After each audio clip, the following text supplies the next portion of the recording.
আল্লাহ রাব্বুল আলামিন এই জায়গাতে বেঈমান, এই জায়গাতে দাগাবাজ, এই জায়গাতে ধোঁকাবাজ, এই জায়গাতে মুশরিক, আল্লাহ রাব্বুল আলামিন সমস্ত দুনিয়ার মানুষকে বাদ দিয়ে আল্লাহ মুমিন বান্দা বান্দীদেরকে ডাক দেয় বলেন, এই যে আজকে আপনারা মুমিন বান্দার পরিচয় দিয়েছেন বন্ধুরে, আমার মায়েরা খালারা মুমিনার পরিচয় দিয়ে দিয়েছেন। আল্লাহ রাব্বুল আলামিন এই মুমিন বান্দা বান্দীকে আল্লাহ ডাক দেয় বলছেন, আল্লাহর কত ময়া, আল্লাহর কত দয়া। এই আমার বান্দারা, এরে আব্দুর রহমান, এরে আব্দুল জব্বার, এরে আব্দুল সাত্তার, এরে হাবিবুর রহমান, এ খালেদা সাফিয়া জায়েদা শুন, আল্লাহ রাব্বুল আলামিন বলেন, তোরা জীবনে বেনমাজি হয়েছিলি রে, বিনা নামাজে তোর 40 বছর কেটে গেল, তোর 50 বছর কেটে গেল, 23 বছর তোর পার হয়ে গেল, 80 বছর হয়ে গেল, কখন মালাকুল মউত তোর কাছে আসবি? জীবনে কোনোদিন তুই রোজা রাখিসনি, বিনা রোজাতে তোর জীবনটা কেটে গেল, 10টা টাকা জীবনে তুই কোনোদিন দান করতে পারিসনি রে। আল্লাহ বলেন, বান্দা জীবনে তোর মদ পান করে করে জীবনটা তোর সারা হয়ে গেল, জীবন তোর মদ পান করে করে জীবনটা তুই নষ্ট করে দিলি, বরবাদ করে দিলি, সুদ খেয়ে খেয়ে জীবনটাকে নষ্ট করে দিলি, গুনাহ করে করে করে এই যে তোমরা পাহাড় দুনিয়াতে দেখতে পাও, এই পাহাড়ের সমান বোঝ মাথাতে হয়ে গেছি। আল্লাহ রাব্বুল আলামিন ওই সমস্ত ঈমানদার বান্দা বান্দীদেরকে ডাকতে বললেন, ও আমার ঈমানদার বান্দা বান্দীরে, তুবু ইলাল্লাহি তাওবাতান নাসুহা। এই আমার ঈমানদার বান্দা বান্দীরা, তোমরা তওবা করো। কিভাবে তওবা করবে? একবারে নাসুহা মানে অন্তর থেকে, মন থেকে তোমরা তওবা করো। কেমন তওবা? আপনি জীবনে নামাজ পড়েননি, তওবা করেন, রব্বুল আলামিন বয়স 40 বছর হয়ে গেল, আমার আল্লাহ জীবনে নামাজ পড়তে পারেনি, আজ থেকে আমি তওবা করি। আয় আল্লাহ, তোমার নাম হলো রহমান, তুমি রহম করনে ওয়ালা রহিম। আয় রব্বুল আলামিন, তুমি আমার জীবনের গুনাহকে maaf করে দাও আল্লাহ, জেনে বুঝে জীবনে আর নামাজ ছাড়ব না। জীবনে জেনা করেছেন, কত বেটি ছেলের হাত ধরেছেন, কত বেটি ছেলেকে চুমা খেয়েছেন, নিজের স্ত্রীর পর জীবনে কত জেনা ব্যভিচার হয়েছে, কত বেটি ছেলের ইজ্জতকে আপনি মার্ডার করে দিয়েছেন, জীবনে কত গুনাহ করেছেন, পাপ করেছেন, দুনিয়ার মানুষ জানতে না গেল, আমার আল্লাহ জানছেন না জানে না? জোরে বলেন, দুনিয়ার মানুষ জানে না, কোথায় ভুট্টার হয়ে চলে গেছেন। আজকে জালসা, কত আমার ভাই, কত আমার বোন, কত আমার মা, কত আমার বেটিরা, ওরে আল্লাহ বাড়িতে গুনাহ হয়ে গেল, কত মাঠে ময়দানে গুনাহ হয়ে গেল, কত পাঁচতলাতে গুনাহ হয়ে গেল।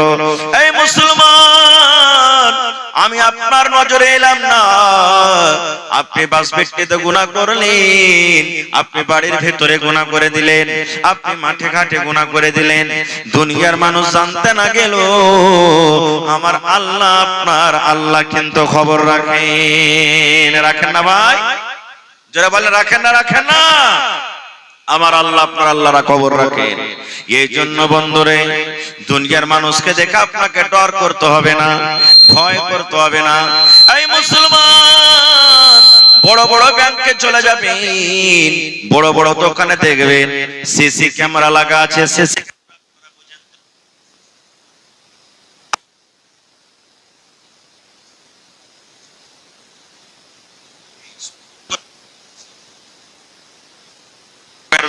ওই ম্যানেজারের গায়ে আপনি হাত লাগাবেন না, ওই ব্যাংকে কোনো জিনিস আপনি চুরি করবেন না, দোকানের ভিতরে কোনো জিনিস চুরি করবেন না। কেন চুরি করবেন না? এই জন্য চুরি করবেন না, আরে দোকানের মালিক ক্যামেরা লাগিয়ে রেখেছে, ব্যাংক ম্যানেজার ক্যামেরা লাগিয়ে রেখেছে, যদি আজকে তার ব্যাংক থেকে, দোকান থেকে আমি কোনো জিনিস চুরি করে নি, আমি ধরা পড়ে যাব, চোর সাবিত হয়ে যাব, আমি মুজরিম হয়ে যাব। মুসলমান রে, আল্লাহ রাব্বুল আলামিন আমার আপনার গুনাহকে ধরার জন্য আল্লাহ নিজে যথেষ্ট কাফি আছেন। আল্লাহ রাব্বুল আমিন নিজে ছাড়া আমার আপনার কাছে আল্লাহ দুইটা সিসি ক্যামেরা লাগিয়ে রেখেছেন। দুইটা সিসি ক্যামেরা সব সময়তে আমার আপনার কাছে থাকে। ওই দুটো সিসি ক্যামেরা আমি রাস্তা দিয়ে হাঁটি আমার কাছে থাকে, আমি বসে আছি আমার কাছে থাকে, আপনি জালসা শুনছেন আপনার কাছে আছি, আপনি রাস্তাতে শুতে বাড়িতে শুতে আছেন আছি। একটাই মাত্র সময়তে ওই আল্লাহর দুটো ফেরেশতা দূর হয়ে যাবে, সরে যাবে। কখন সরবে? যখন কোন বেটি ছেলের সাথে আপনি জেনা করবেন, যখন কোন মেয়ে ছেলের সাথে আপনি জেনা ব্যভিচার করবেন, কিংবা নিজের স্ত্রীর সাথে যখন মেলামেশা করবেন। আল্লাহর নবী বলেছেন ওরা ছাতার মতন হয়ে আপনার মাথার উপরে চলে যায়। যেমন মেঘ থেকে বাঁচার জন্য মাথার উপরে ছাতা রাখি, যেমন রোদ থেকে বাঁচার জন্য মাথার উপরে ছাতা রাখি, এই মতো ছাতার মতন হয়ে শুধু মাথার উপরে থাকে। কতক্ষণ পর্যন্ত? এই 10 মিনিট, 15 মিনিট, আধ ঘন্টা, 1 মিনিট, 4 মিনিট, যতক্ষণ পর্যন্ত আমরা নিজের স্বামী স্ত্রী হিসাবে মিলন করব। অপর বেটি ছেলের সাথে জেনা ব্যভিচার করবেন, এই সময়টা শুধু তারা আমার আপনার সাথ থেকে দূরে থাকবে। তাছাড়া আল্লাহর ফেরেশতারা সব সময় আমার আপনার কাছে থাকবে। ওরা আমার জীবনের কাহিনী, জীবনের সবকিছু লিখতে আছে। আমি জালসা শুনতে এসেছি, লেখা হয়ে গেল। আমি 10 টাকা দান করলাম, লেখা হয়ে গেল। আমি কাউকে নাজায়েজ কথা বলে দিলাম, লেখা হয়ে গেল। আমি মদ পান করছি, লেখা হয়ে গেল। আমি কাউকে গাল দিয়ে দিলাম, লেখা হয়ে গেল। জীবনের ছোট বড় মুসলমান সমস্ত জীবনের আমার আপনার কিন্তু রেকর্ড হইতে আছে। জীবনের সমস্ত রেকর্ড হইতে আছে। এর নাম হলো আমাল। কিয়ামতের দিন আল্লাহ রাব্বুল আমিন আমার আপনার হাতে এটা দান করবেন। নারে তাকবীর। ছোট বড় কিছুই আল্লাহ তাবারাক ওয়া তাআলা ছাড়বেন না। তো আমার আপনার গুনাহ maaf করনে वाला কে? জোরে বলেন, আরো জোরে বলেন। কোরআন মাজিদে 114 সূরা আছে। 114 সূরাতে কোরআনে 114টা বিসমিল্লাহ আছে। প্রত্যেক সূরার আগে আগে আগে আগে সূরা লিখে দিয়েছেন।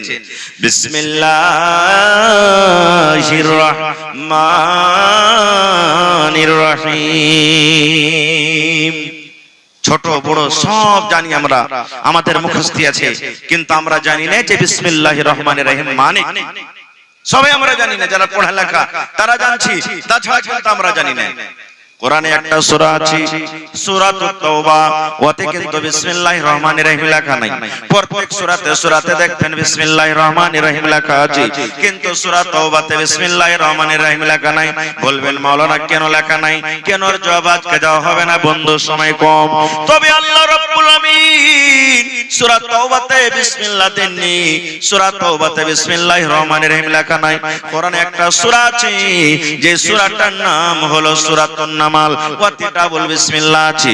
একটা সূরাতে বিসমিল্লাহ আর একটা ভিতরে মধ্যখানে বিসমিল্লাহ আছে। মধ্যখানে কেন হলো এটাও আমি কোনদিন পরে বলবো, কারণ আজকে আমার কাছে সময় নাই। তবে বিসমিল্লাহির রহমানির রহিম এর মানে হলো আমি শুরু করলাম আল্লাহ রাব্বুল আমিনের নাম নিয়ে, আমি পড়তে শুরু করলাম আল্লাহর নাম নিয়ে, আমি লিখতে শুরু করলাম আল্লাহর নাম নিয়ে। কোন আল্লাহর নাম নিয়ে? আল্লাহটাকে, আল্লাহটা কত বড় দয়ালু। আল্লাহ নিজে বলেছেন বান্দারে তোরা বল আর রহমানির রহিম। যে আল্লাহ রাব্বুল আমিন হলেন রহমান এবং রহিম। রহমান মানে হলো maaf করনে वाला, রহিম মানে হলো maaf করনে वाला। রহমান মানে হলো ক্ষমা করনে वाला, রহিম মানে হলো ক্ষমা করনে वाला। বলবেন রহমান তাহলে maaf করনে वाला, রহিমের মানে maaf করনে वाला। তাহলে আল্লাহ একটাই কেন বললেন না আর রহমানির রহিম কেন বললেন? ডাবল কেন হয়ে গেল? জি জি, একটা মহিলা 600 টাকা দিয়েছে। আমি বাস 10 মিনিট কিছু কথা বলছি, তারপর আপনাদের কালেকশন নেব। আল্লাহ তাবারাক ওয়া তাআলা হলেন রহমান আর আল্লাহ তাবারাক ওয়া তাআলা হলেন রহিম। রহমান দুনিয়ার জন্য, আমার জন্য রহমান, আপনার জন্য রহমান। আল্লাহ যারা নামাজ পড়ে তার জন্য রহমান, যারা নামাজ পড়ে না তাদের জন্য হলেন আল্লাহ রহমান। দেখবেন মুসলমান যারা মদ পান করে, শরাব পান করে, আল্লাহকে একদিনও জীবনে ডাকে না। ওদের ফসল কিন্তু খুব জোর হয়ে যায়, ওদের গরু বাছুর খুব ভালো ভালো হয়, ওরা কিন্তু জীবনে বেমার সেমার পড়ে না। বলবেন মাওলানা জি আমরা আল্লাহকে ডাকি, আল্লাহকে আমরা মানি, আমাদের রোগ ছুটে না, আমাদের ছেলে মেয়েরা বেমারি হালাতে থাকি, আমাদেরকে আল্লাহ গরিব করে রেখেছেন, আমাদেরকে আল্লাহ খাবার খুব কম দিচ্ছেন। আর দেখেন যারা নামাজ পড়ে না, দাগাবাজ ধোঁকাবাজ, তারাকে দেখেন কত আল্লাহ মালদার করেছেন, ধনী করেছেন। আল্লাহ রাব্বুল আলামিন তাদের শরীর স্বাস্থ্যকে কত ভালো রেখেছেন। তবে বন্ধু বলার উদ্দেশ্য, আল্লাহ হলেন রহমান, রহম করনে ওয়ালা। আল্লাহ সব গোটা পৃথিবীর মানুষের জন্য হলেন রহমান, আর রহিম হলো শুধু ঈমানদারের জন্য। আল্লাহ রাব্বুল আলামিন শুধু মুসলমান ঈমান মুমিন মুমিনের জন্য, সেটা কিয়ামতের দিন হবে। এই দুনিয়াতে রহমান একটা মুসলমানের জন্য, একটা অমুসলমানের জন্য, আর আল্লাহ শুধু রহিম হবেন কিয়ামতের দিন শুধু মুমিন মুমিনার জন্য। अल्लाह कत बड़ दयावान जानें। माइक में थोड़ा आवाज ठीक कीजिए भाई, आवाज सही नहीं है लेकिन। अल्लाह कत बड़ रहीम। इब्राहिम नबी एक दिन बिना मेहमाने खाबार खेतेन ना, बेशिरभाग मेहमान के साथ निये खाना खेतेन। एक दिन एक মাজুসি, মাজুসি বুঝেন আগুনের যে পূজা করে, আগুনকে যে আল্লাহ মানে ওকে মাজুসি বলা হয়। একটা মাজুসি ইব্রাহিম নবীর বাড়িতে চলে এসেছেন। ইব্রাহিম নবী তাকে খানা দিয়েছে। ইব্রাহিম নবী বললেন, ও আল্লাহর বান্দা তুমি বিসমিল্লাহ বলে খাও। তখন মাজুসি বলছেন যে ইব্রাহিম নবী বিসমিল্লাহর মানে কি? বলছে বিসমিল্লাহর মানে হলো আমি আল্লাহর নাম নিয়ে খানা শুরু করছি। বলছে আমি খাবো না, বিসমিল্লাহ নিয়ে, বিসমিল্লাহ পড়ে আমি খাবো না। বলছে যেটা কি নিয়ে খাবে তুমি? বলছে আমার যেটা প্রভু, আমার যেটা ভগবান আগুন, আমি আগুনের নাম নিয়ে খাবো। যেমন কথাটা বলা, ইব্রাহিম নবী তার সামনে থেকে থালাটা কেড়ে নিয়ে বলছেন, যাও তুমি তোমার ভগবানের কাছে খানা চাও, যে ভগবানের তুমি নাম পড়বে তার নাম নিয়ে তুমি খানা চাও। লোকটা উঠে হাঁটতে লাগলেন। হাঁটতে হাঁটতে হাঁটতে বন্ধুরে আল্লাহ রাব্বুল আমিন এবার ইব্রাহিম নবীকে ডাকতে বলছেন, ও আমার ইব্রাহিম নবী, আমি আল্লাহ রাব্বুল আমিন এই লোকটার বয়স 80-90 বছর হয়ে গেল, 50 বছর হয়ে গেল। ইব্রাহিম রে, জীবনে আমার কোনোদিন নাম লিয়াছে খাইনি রে। আমি আল্লাহ রাগ করে তাকে কোনোদিন বলিনি তোকে খাবার দিব না রে। আমি আল্লাহ তাকে খাইতে দিয়েছি, একদিন রাগ করিনি। তারপরে আর তোমার বাড়িতে একটা টাইম, একটা সময় মেহমান হিসেবে এসেছি, আর আমার নাম লাও না কারণে তুমি তার সামনে থেকে থালাটা কেড়ে নিয়েছো। এর নাম হলো কি? আল্লাহ। দেখেন কত রহম করনে ওয়ালা। একদিন মুসা নবী, সুবহানাল্লাহ, পানি বিনা পানিতে ফসল হয় না, শুকিয়ে গেল, জানমাল সব দুঃখে, সবকে নিয়ে ছোট বড় বাচ্চা সবকে নিয়ে বলছেন চল ময়দানে আমরা দোয়া করব। চল, সব লোককে নিয়ে চলে গেলেন ময়দানে, দোয়া করছেন। দোয়া করতে করতে করতে করতে করতে আল্লাহুস সামাদ 31 ফুট রোদ হইতে লাগলো। মেঘের কোনো নাম নিশান পাওয়া যায় না, মেঘই হয় না, কোন দিকে আলামালা দেখতে পাওয়া যায় না। এবার মুসা নবী তখন আল্লাহকে বলছেন, আল্লাহ তুমি কি আমার পরে নারাজ আছো নাকি? আল্লাহ তোমার দরবারে এত ছোট বড় নিয়ে দোয়া করছি, আল্লাহ তুমি কি আমার আমলে নারাজ আছো? আল্লাহ তুমি আমার পরে রাগ করে আছো নাকি? আল্লাহ কেন মেঘ দাও না, কেন মেঘ হয় না? আল্লাহ রাব্বুল আমিন বললেন, মুসা তোমার পরে রাগ করিনি রে মুসা, তোমার পরে আমি নারাজ নাই। মুসা রে, যতটি লোককে নিয়ে তুমি দোয়া করতে গেছো রে মুসা, এই লোকেদের মধ্যে একটা এমনই বান্দা আছে, একটা এমনই লোক আছে যে 40 বছর ধরে লোকটা পাপ করে, গুনাহ করে। আমি আল্লাহ জীবনও কিন্তু আমাকে একদিন ডাকলো না। দুনিয়ার পাপ করে, গুনাহ করি, আমি মনে করলাম এই মনে হয় তওবা করবে, আমি মনে করলাম এই মনে হয় তওবা করবে, আমি মনে হয় এই আজকে মনে আমাকে ডাকবে, আমি মনে করলাম আজকে মনে হয় গুনাহ থেকে ফিরে যাবে, আমি মনে করলাম আজকে মনে আমাকে আল্লাহ বলে ডাকবে। আমি ইন্তেজারে আছি মুসা রে, আমি ভাবলাম মনে হয় কবে আমাকে একদিন আল্লাহ বলে ডাকবে। মাবুদ রে, তুমি আমাকে মাফ করে দাও। আল্লাহ 40 বছর থেকে আমি গুনাহ করছি, পাপ করছি, আল্লাহ তুমি আমাকে মাফ করে দাও। এই মনে হয় কবে আমাকে কথা বলে ডাকবে, কিন্তু আজকে 40 বছর হয়ে গেল, আমাকে একদিনও সে ডাকেনি। আমি ওই লোকটার উপরে নারাজ হয়ে আছি। ওই লোকটাকে মজলিস থেকে বাইর করে দে, ওই লোকটাকে দল থেকে বাইর করে দে, আর তুই আমার দরবারে দোয়া কর, আমি আল্লাহ রাব্বুল আমিন তোমাকে পানিয়ে দেব। মুসা নবী আমেলান করলেন, ও আল্লাহর বান্দারা, কে তোমরা পাপী গুনাহগার আছো? 40 বছর ধরে আল্লাহর তোমরা নাশুকরি করছো, আল্লাহর গুনাহগার বান্দা হয়েছো, তুমি মজলিস থেকে বের হয়ে যাও। আপনারা বলেন বার হবে? লোকটা বার হবে? জানাজার নামাজে খাড়া হয়েছেন, কত জায়গাতে দেখতে পাওয়া যায় মাওলানা এলান করছেন, দেখো ভাই যারা মদ পান করছে তোমরা লাইন থেকে বাড়িয়ে যাও। একদিনও দেখেছেন কোন জায়গাতে বাড়ালছে? বাড়াইছে ভাই? লজ্জার কারণে বাড়াইবে না ও, কারণ সবাই যে দেখবে আবে দেখ দেখ দেখ এই ছোড়াটা খালি মদ পান করছে, বে লজ্জা লেগে যাবে, কেউ বাড়াইবে না।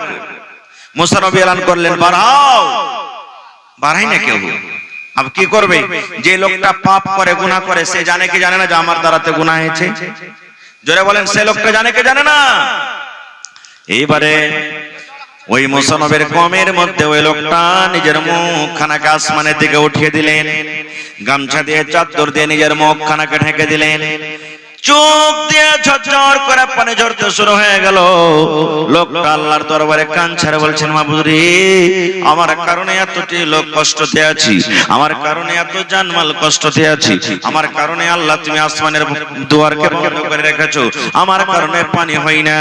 এ রব্বুল আমিন, আমি 40 বছর ধরে গুনাহ করছি মাবুদ, আমার গুনাহ তুমি জানো, তুমি ছাড়া কেউ জানে না। আমি জীবনে চুরি করেছি তুমি জানো, জীবনে কত জেনা করেছি তুমি জানো, জীবনে কত মদ পান করেছি তুমি জানো, জীবনে কত চগলখড়ি করেছি তুমি জানো, জীবনে আরো অন্য অন্য রকমের কত গুনাহ করেছি আল্লাহ তুমি জানো। মাবুদ তুমি জানো, তুমি জানো, তুমি ছাড়া কেউ জানে না। আজকে যদি আমি মজলিস থেকে বের হয়ে যাই, আল্লাহ তোমার সাথে সাথে সকলে কিন্তু আজকে জেনে ফেলবে আমি পাপী গুনাহগার। এই রব্বুল আমিন, 40 বছর হয়ে গেল জীবনে তোমার দরবার আমি তওবা করতে পারিনি, ডাকতে পারিনি। আল্লাহ আজ আমি তওবা করছি, আল্লাহ তুমি আমার গুনাহকে maaf করে দাও।